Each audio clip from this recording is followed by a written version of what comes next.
Hello there. I have Martin with me, and today we're going to talk about posture and ways perhaps we can improve our posture, which can also improve our breathing. So, Martin, would you like to introduce yourself? Yes, Jen. I'm Martin Lester. I work as an osteopath in Welling Garden City.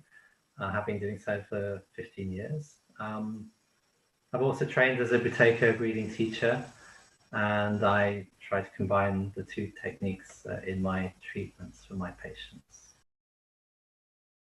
Someone with a poor posture who is hunched or always just looking down at the ground closes up their chest. They're restricting their breathing, and they're also changing their state of mind, because looking down at the floor will change your state of mind, and usually it's not for the better. Everything is related. Yeah, my body. So we all need to keep up with our nice upright poses while we're walking and looking upwards and looking out, not looking down at the floor. If you have a breathing problem, it can result in you using your shoulders to breathe, and that can lead to problems such as neck pain, shoulder pain, and sort of hunched posture. Is there anything we can really do about this? Take a lesson from my Tai Chi instructor and say, imagine taking a strand of hair and lifting it up, and immediately you feel taller, and your neck, everything seems to be in the right position.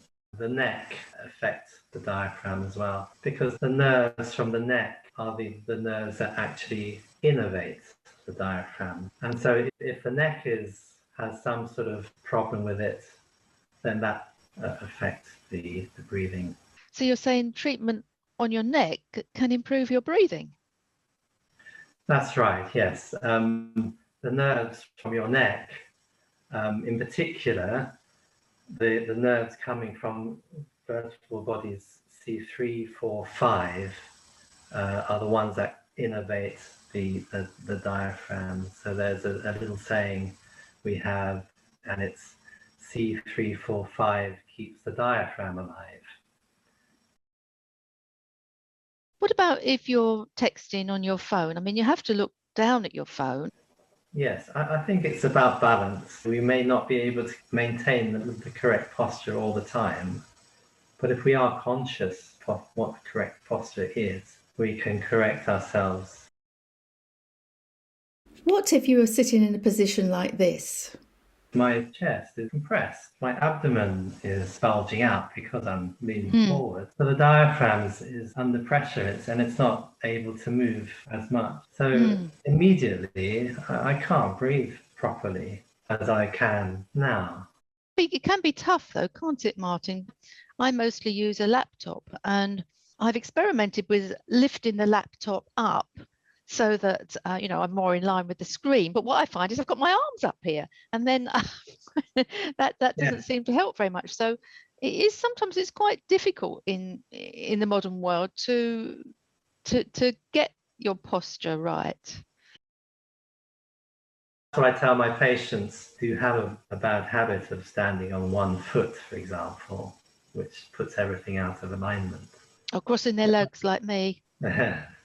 They're not consciously aware of it. When I tell them, they become consciously aware.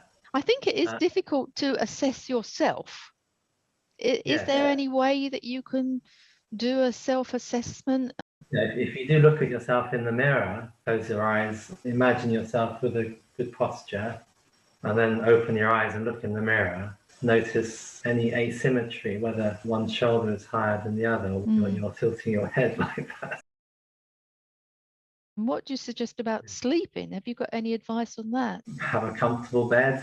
A mattress which is fairly firm is a good thing. Probably a good idea to choose your pillow carefully, and an extra cushion can sometimes help. Yes, I think sleep is so important. We all need a good night's sleep. What about driving the car? Because I have a bit of a problem because we share a car, and so nearly every time I get in the car I have to sort of alter the seat, and so it often isn't perfect. So So yes, you can't just make do with your husband's seating arrangements. You do have to make those fine adjustments for yourself. Yes. A small cushion behind your back might help here. Yeah, as well as the mirrors and everything, sure everything's nicely aligned so that you are at ease.